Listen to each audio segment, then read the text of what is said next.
Se você chegou aqui, seja bem-vindo ao passo 7 da nossa jornada.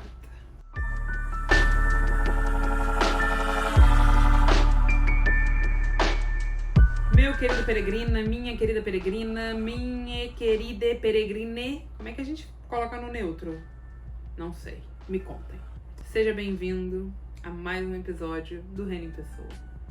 Eu sou Agnes Alencar. Se você ainda não se inscreveu no canal, já se inscreve, deixa um joinha, marca o sininho. Tudo isso ajuda o nosso engajamento e também te permite saber quando tem episódio novo no ar, tá?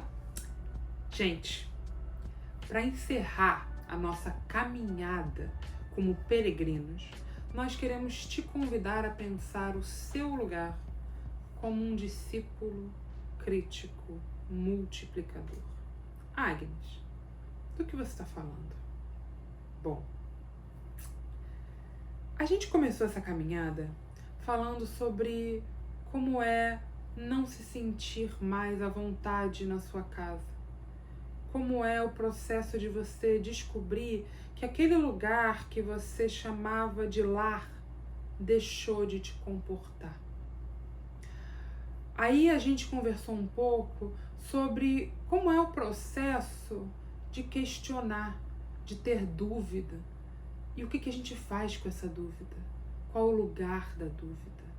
Qual o lugar dessas perguntas que surgem e que fazem parte da nossa caminhada?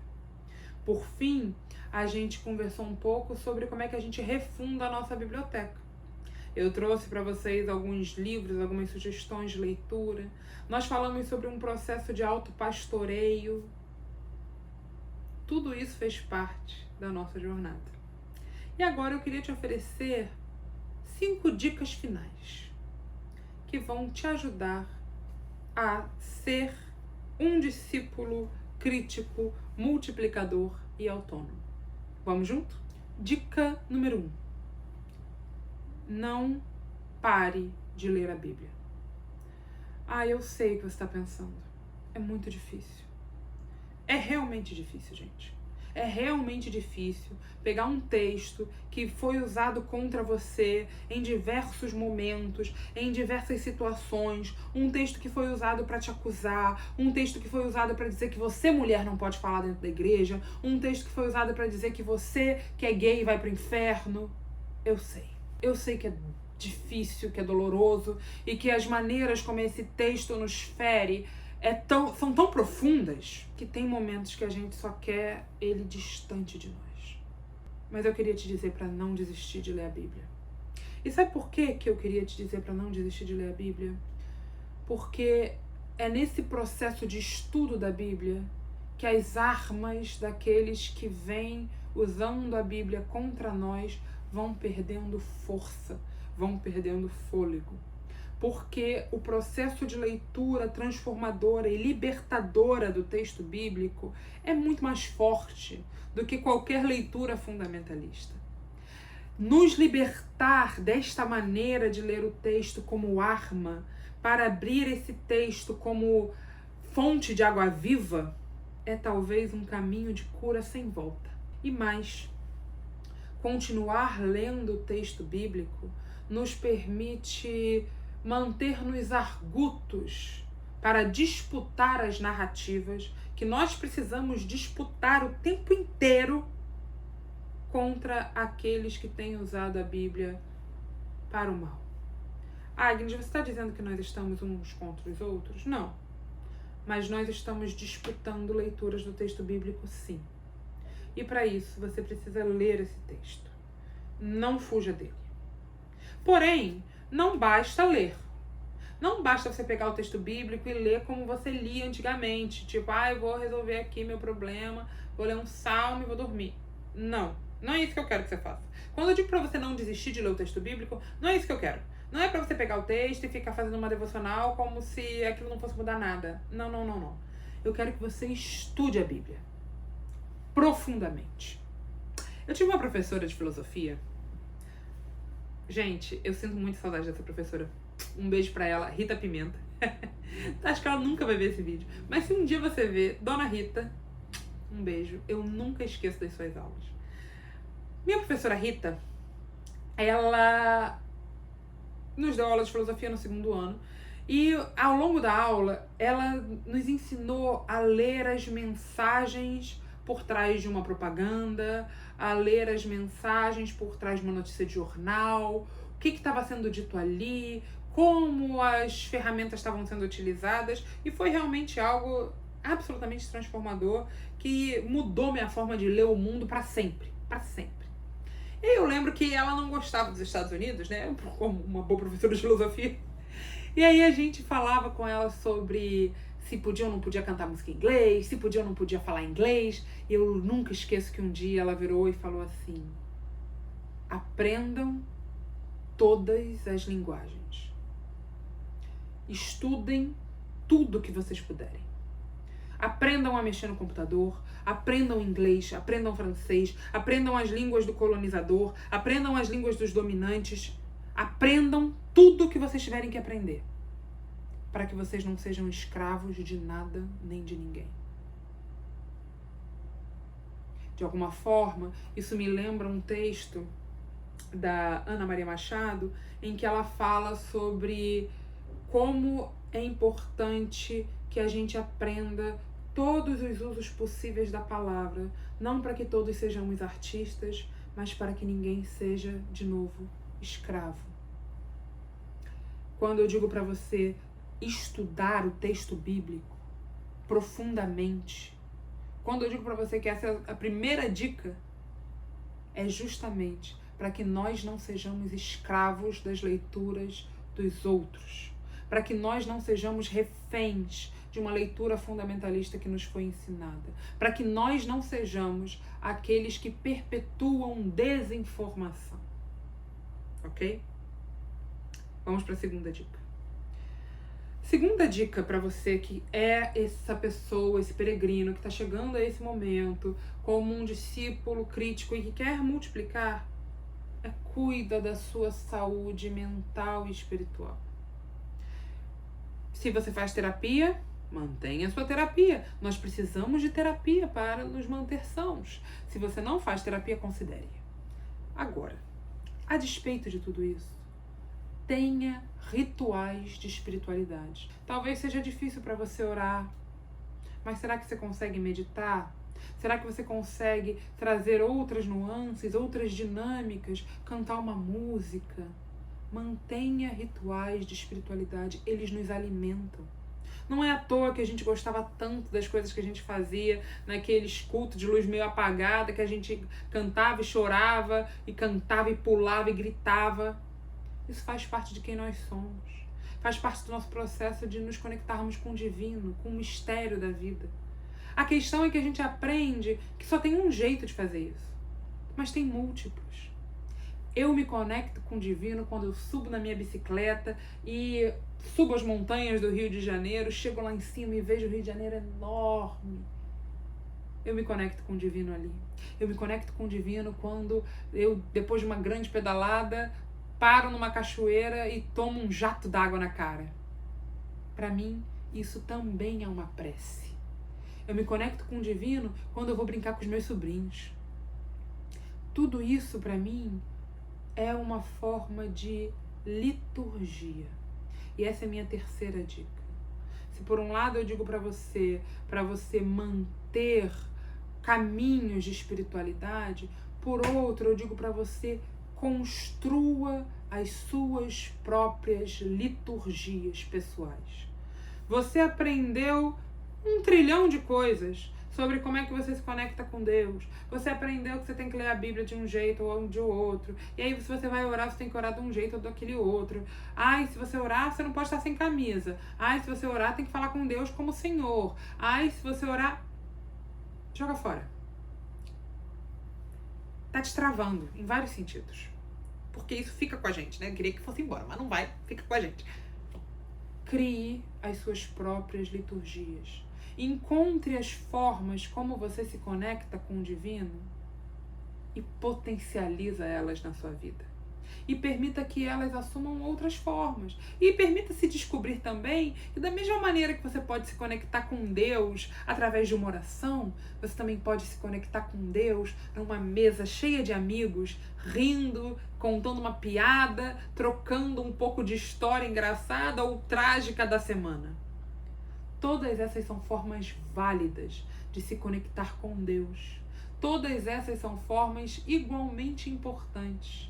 Não perca de vista o divino que existe no ordinário da vida.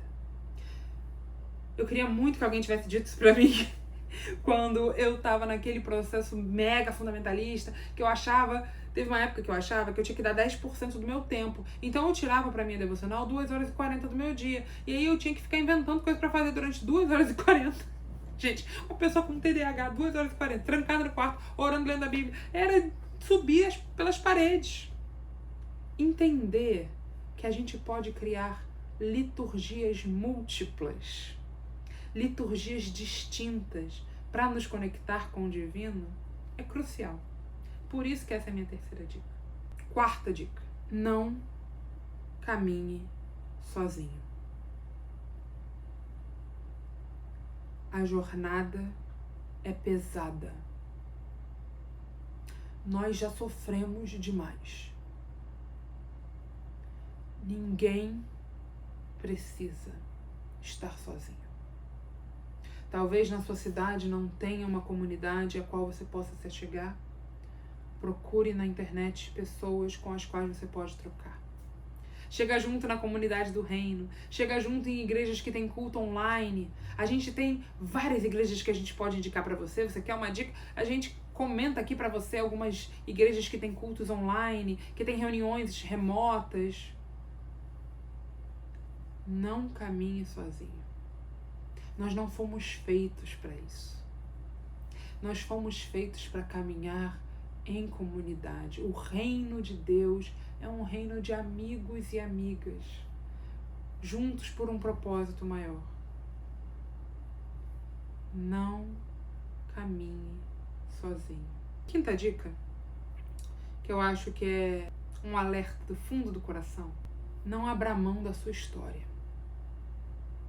Eu sei o que você pode estar pensando. Eu passei por coisas muito ruins, foi tudo ruim. Às vezes foi mesmo. Mas não abra mão da sua história. Às vezes, quando eu estou conversando com a minha diretora espiritual, que é alguém que me acompanha nessa área da minha vida, ela fala: mas você preferia não ter vivido essas coisas? E a minha resposta é sempre a mesma.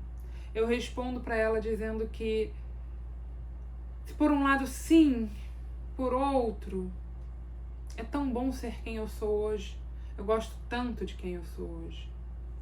Talvez, se eu tirasse uma dessas experiências ou uma dessas minhas perseguições malucas, correndo atrás do vento, tentando aprender tudo que a teologia fundamentalista podia me ensinar, talvez eu não fosse quem eu sou hoje.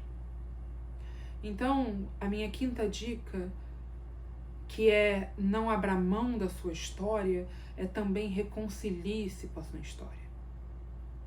É claro que tem histórias que não é para você se reconciliar. Tem histórias que é uma história de abuso. Tem pessoas aqui que viveram situações de crueldade, de abuso dentro de igrejas, que é para ser denunciado. E quando eu falo reconciliação aqui, eu não estou me referindo a abrir mão da justiça. Se você acha que você tem que denunciar alguém da sua antiga igreja, denuncie. Se você experimentou ou viveu algum tipo de crime dentro da igreja, denuncie.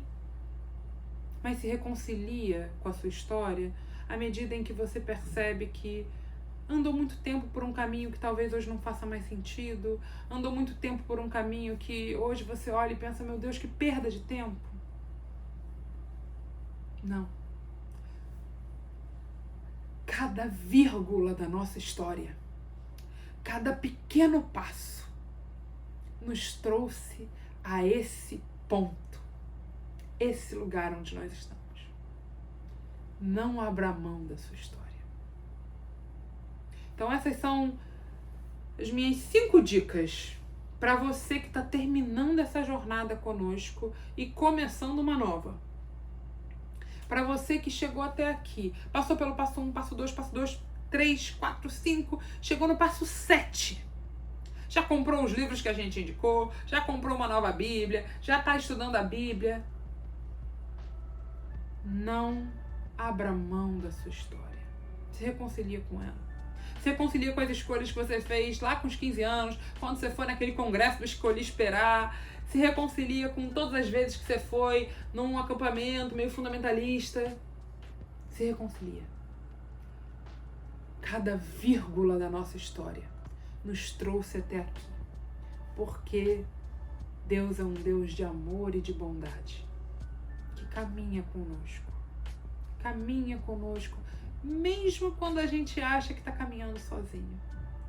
Uma história, e com essa história eu encerro para você, meu querido peregrino, minha querida peregrina, é a história dos discípulos a caminho de Emaús. Eles estavam caminhando, até que chega uma pessoa que pergunta o que está acontecendo, e aí os discípulos falam, cara, mas tu tava aí, né? Hello, onde é que você estava? Que não percebeu tudo que estava acontecendo nesses últimos tempos. E aí eles contam a história de Jesus. E aí aquela terceira pessoa fala para eles, uai, mas esse Jesus não era aquele que devia ser morto e que depois ia ressuscitar? E é naquela caminhada que eles vão trocando, conversando, até que eles chegam num determinado lugar onde eles vão descansar. E aí um fala para essa pessoa que eles não sabem, né? Fica com a gente, descansa com a gente. E aí quando eles vão partir o pão, como se escamas caíssem dos olhos, eles percebem que era Jesus o tempo inteiro. Tantas e tantas vezes a gente parece que está perseguindo esse Jesus. E ele estava ali o tempo inteiro. Peregrinos queridos, peregrinas queridas, não abram mão da história de vocês. Não caminhem sozinhos. Construam uma nova liturgia. Mantenham as práticas espirituais de vocês. Não desistam de ler a Bíblia. Nós aqui precisamos de vocês aí. É porque vocês estão aí e nós aqui que o reino de Deus vai se fortalecendo e vai espalhando luz onde antes só havia trevas.